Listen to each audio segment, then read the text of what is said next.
student. So let's start with the sum.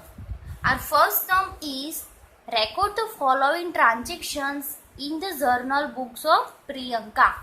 आपको कुछ transactions दिए हैं तो आप प्रियंका की बुक्स के अंदर आपको वो ट्रांजेक्शन है वो डेबिट या क्रेडिट करने हैं.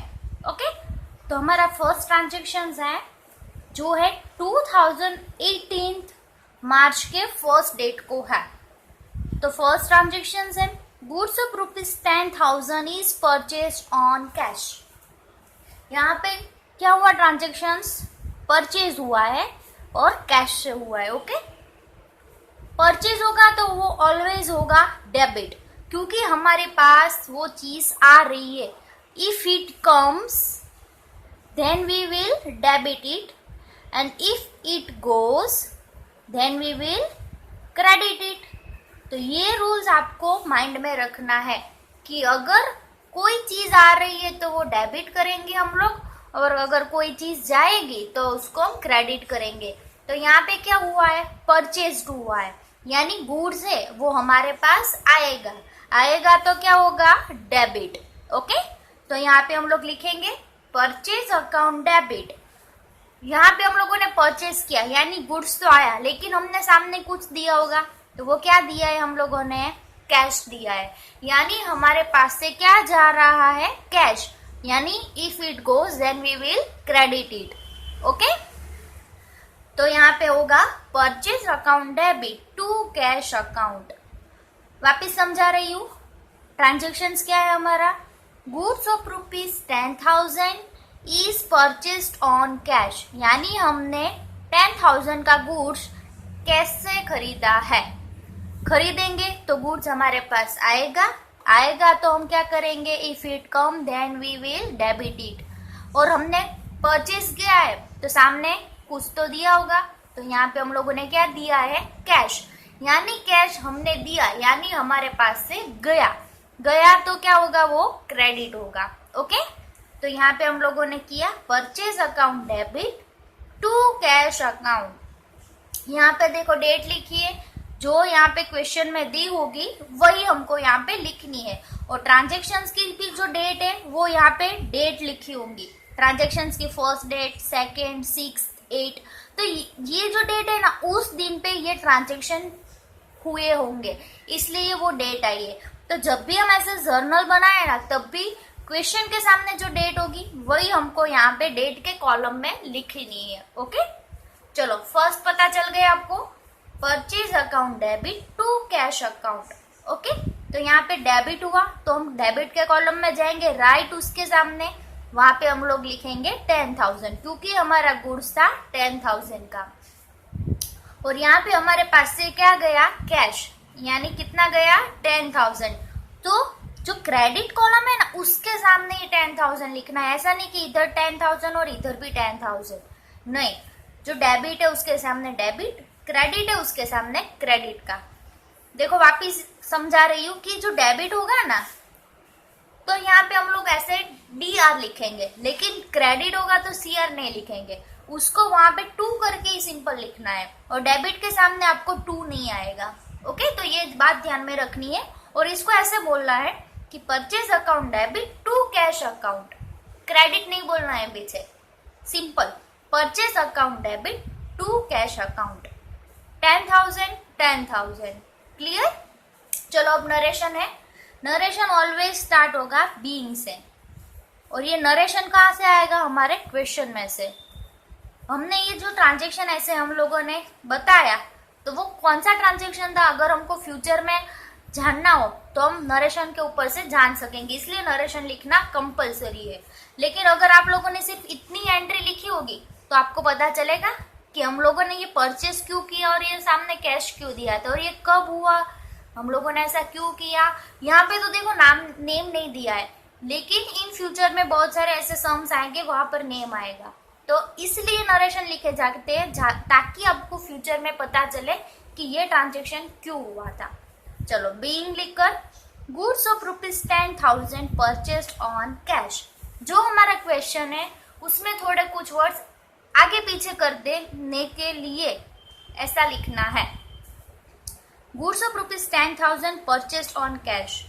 ओके, चलो सेकेंड है हमारा goods of rupees 80,000 is purchase from Nimi. देखो यहाँ पे क्या था, कैश से खरीदा था तो कोई नेम नहीं आया था, तो कैश तो जो था वहां पे हम लोगों ने कैश लिखा था, लेकिन जब नेम दिया होगा तो हम कैश या बैंक नहीं लिखेंगे, वहां पे नेम लिखेंगे। ओके, चलो परचेज हुआ है, आपको पता ही है कि परचेज ऑलवेज डेबिट होगा। क्योंकि परचेज वर्ड क्यों यूज होता है, क्योंकि सामने से हम लोग कुछ खरीदते, कुछ चीज हमारे पास आती है, इसलिए परचेज वर्ड यूज होता है। तो जब तक आप अकाउंट पढ़ने वाले हो या कभी भी फ्यूचर में आप अकाउंटेंट बनोगे तो भी आपको ध्यान में रखना है कि परचेज अकाउंट ऑलवेज डेबिट होगा। या आसमान या पाताल एक हो जाए ना, फिर भी वो क्रेडिट नहीं होगा। Purchase always debit debit debit ही होगा। ओके, चलो वो लिख दिया हम लोगों ने, purchase account debit to cash account. यहाँ पे हम लोगों ने लिखा था, लेकिन यहाँ पे नेम दिया है, इसलिए हम लोग क्या लिखेंगे, नेम। तो नेम क्या था हमारा, निमी, तो यहाँ पे लिखेंगे टू निमी अकाउंट। वापिस समझा रही हूँ, हम लोगों ने गुड्स परचेज किया है निमी से। ऐसा समझ लो कि जो दुकानदार था ना वो निमी थी और हम लोग थे वहां पे खरीदने गए थे, तो हम लोगों ने 80,000 का गुड्स खरीदा, किससे, निमी से। ओके, तो purchase account debit to Nimi account, हम लोगों ने परचेज किया यानी हमारे पास गुड्स आएगा तो डेबिट करेंगे, और हमारे पास से कैश गया तो हम क्रेडिट करेंगे। लेकिन कैश कब लिखेंगे, जब कोई नेम आपको नहीं दिया हो तो। यहाँ पे नेम है इसलिए हम क्या करेंगे, निमी अकाउंट क्रेडिट करेंगे। क्लियर, चलो क्या लिखा है यहाँ पे, purchase account debit to Nimi account. चलो वापिस डेबिट के सामने जाएंगे, वहां पे अमाउंट लिखेंगे 80,000, वापिस यहाँ पे क्रेडिट के सामने जाएंगे, अमाउंट लिखेंगे 80,000। जो कॉलम में कुछ नहीं आएंगे वहां पे ऐसे डैश कर देना है। ओके, सेकेंड डेट थी, अब कौन सी डेट आएगी, 6। देखो ये दोनों चीजें आपको ध्यान में रखनी है, मोस्ट टाइम की ये दोनों ट्रांजेक्शन है, क्योंकि परचेज एंड सेल्स दोनों बहुत ही इंपॉर्टेंट है, वो फ्यूचर में भी आएगा, और जब भी आप कोई भी एग्जाम दोगे ना तो ये दोनों ट्रांजेक्शन 100% होंगे। इसलिए आपको माइंड में रखना है कि परचेज अकाउंट ऑलवेज डेबिट होगा एंड सेल्स अकाउंट है वो ऑलवेज क्रेडिट होगा। सेल्स यानी आपके पास से कोई गुड्स ले जाएगा, यानी आपके पास से क्या जाएगा, गुड्स जाएगा, यानी अगर गया, if it goes then we will credit it, इसलिए सेल्स अकाउंट है वो ऑलवेज क्रेडिट होगा। और परचेज क्यों डेबिट होगा, क्योंकि हमारे पास गुड्स आ रहा है इसलिए वो डेबिट होगा।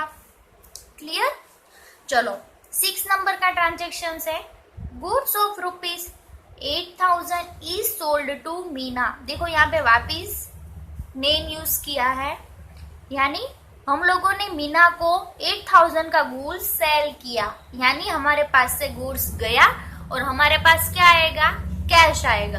लेकिन कैश नहीं लिखेंगे क्योंकि यहाँ पे हमको नेम दिया है, इसलिए। अगर सिर्फ इतना ही बोला हो कि goods of rupees 8,000 is sold, then हम लोग क्या करते हैं, कैश अकाउंट डेबिट करते हैं, क्योंकि सेल्स अकाउंट तो ऑलवेज क्रेडिट ही होने वाला है। ओके, चलो देखते, 6 नंबर डाल दिया, लिखेंगे Meena account debit to sales account. ये दोनों आपको माइंड में रखना है कि परचेस अकाउंट डेबिट होगा and sales account always credit होगा। चलो कितनी अमाउंट थी, 8,000, और यहाँ पे हम लोगों ने लिखा है 8,000। गुड, चलो नरेशन। ओके, चलो यहाँ पे नरेशन रह गया था, देख लो वापिस। Being goods of rupees 80,000 purchase from Nimi, जो हमारा क्वेश्चन है वही का वही इधर आपको सिर्फ वर्ड आगे पीछे कर लिख लेना है। चलो, being goods of rupees 8,000 sold to Meena, यहाँ पे वैसे का वैसा लिखा है, लेकिन वर्ड आप कुछ आगे पीछे कर सकते हो, चलेगा। चलो आगे है हमारा 8 नंबर का ट्रांजेक्शन। 8 डेट को है, कमीशन रिसीव्ड रुपीज 4,000। आप लोगों ने देखा होगा कि जब श्रावण मास आता है ना, तब मोस्टली दुकान पे ना सेल होता है, तो तब क्या होता है, वो आप लोगों को क्या देंगे, डिस्काउंट देंगे। ओके, तो डिस्काउंट में क्या होगा कि अगर आपका 10,000 का होगा तो उसके ऊपर वो लोग 10% आपको डिस्काउंट देंगे। तो 10% कितना हो जाएगा 1000।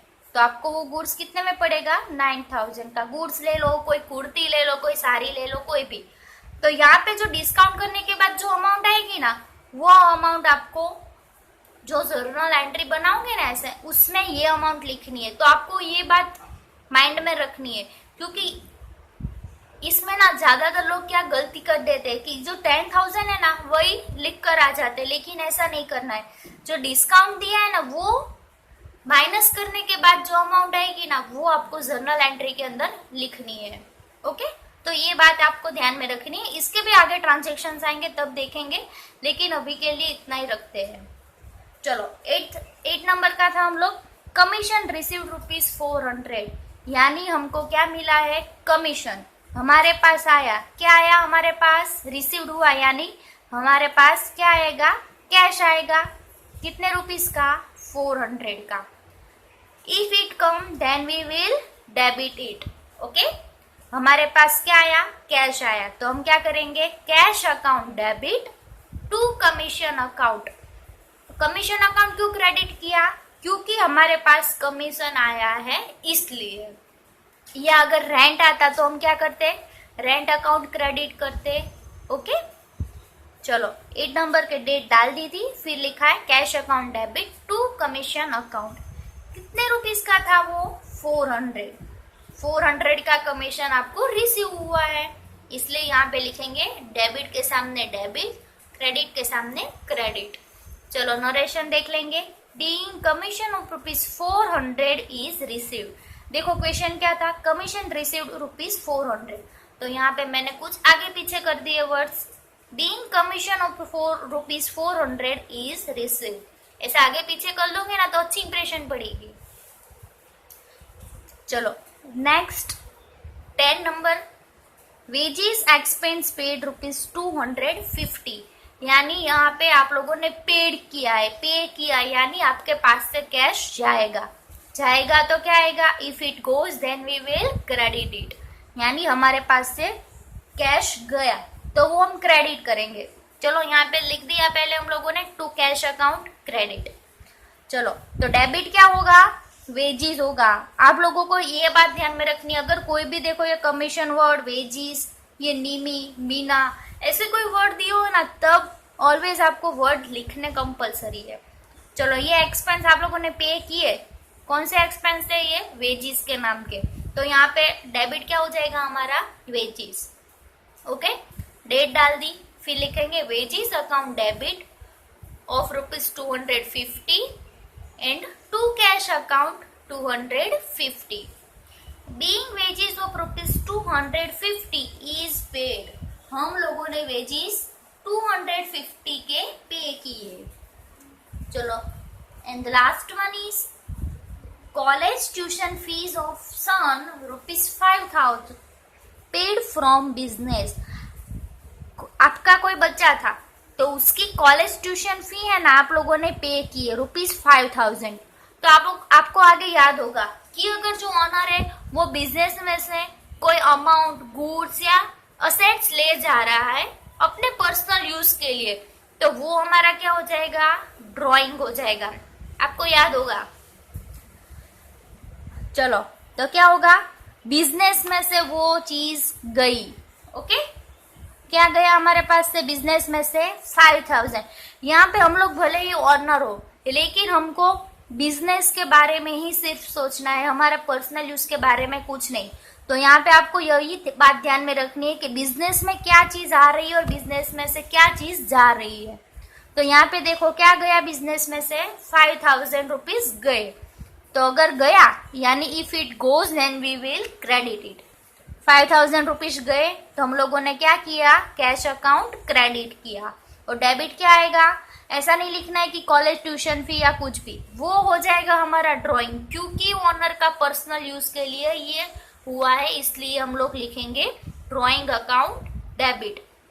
कितने रुपीस का था वो 5000 की ट्यूशन फीस थी, तो यहाँ पे लिखेंगे drawing account debit 5000 to cash account 5000। बाकी के दोनों में इधर आप लोग डैश करोगे।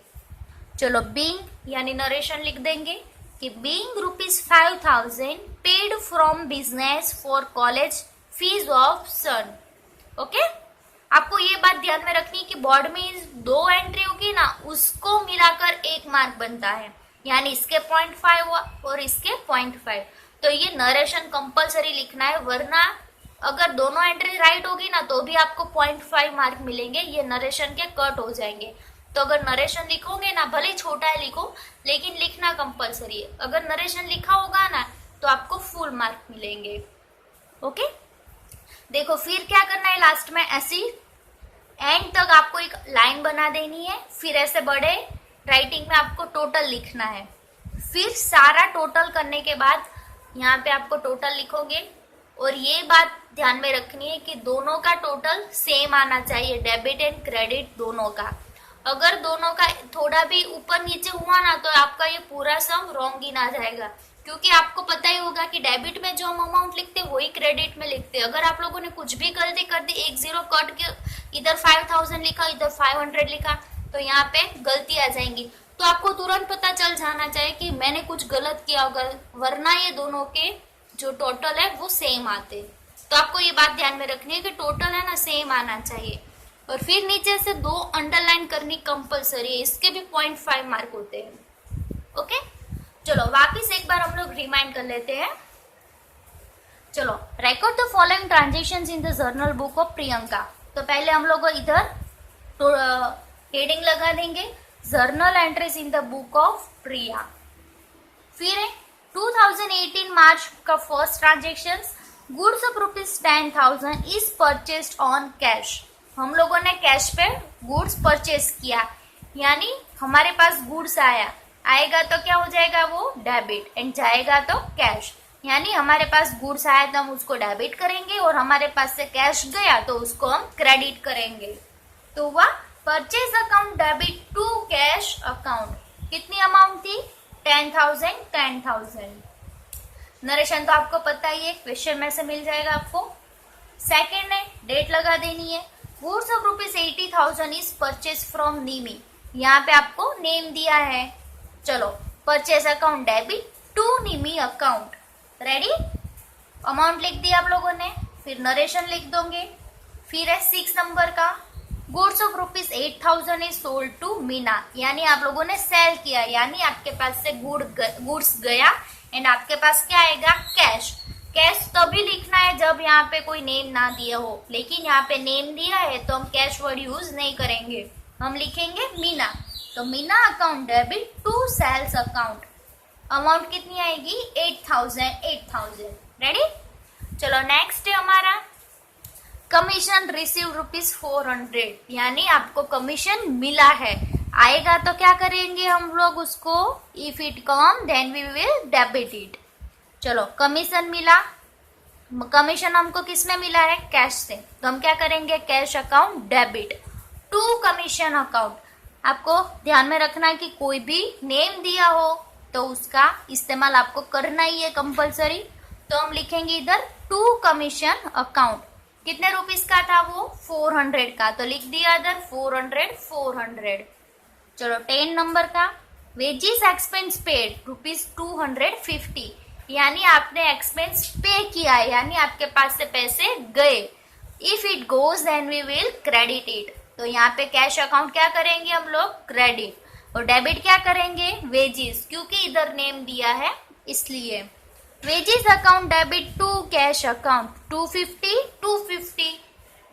And the last one is college tuition fees of son ₹5,000 paid from business. हम लोगों ने बिजनेस में से हमारे बच्चे की फी पे की है 5,000, तो बिजनेस में से पैसा गया। If it goes then we will credit it. तो पैसा गया तो हम लोगों ने उसको क्रेडिट किया, लेकिन ये हमारे पर्सनल यूज के लिए था, इसलिए इधर क्या लिखेंगे हम लोग, ड्रॉइंग अकाउंट। ऐसा नहीं कि कॉलेज ट्यूशन फी लिखनी है, हमको ड्रॉइंग अकाउंट ही लिखना है, क्योंकि हमने ये हमारे पर्सनल यूज के लिए इस्तेमाल किया है इसलिए। तो लिखेंगे drawing account debit to cash account. कितनी अमाउंट, 5,000। ओके, लास्ट में आपको क्या करना है, बड़ी सी लाइन ड्रॉ कर देनी है, बड़े राइटिंग में लिखना है टोटल। चलो टोटल कर देंगे, डेबिट का लिख दिया, क्रेडिट का लिख दिया, दोनों का सेम आया तो ही आपका आंसर है वो राइट होगा, वरना रॉन्ग होगा। और फिर लास्ट में 2 बड़ी सी अंडरलाइन कर देनी है, तो यहाँ पे आपका सम कंप्लीट हो जाएगा।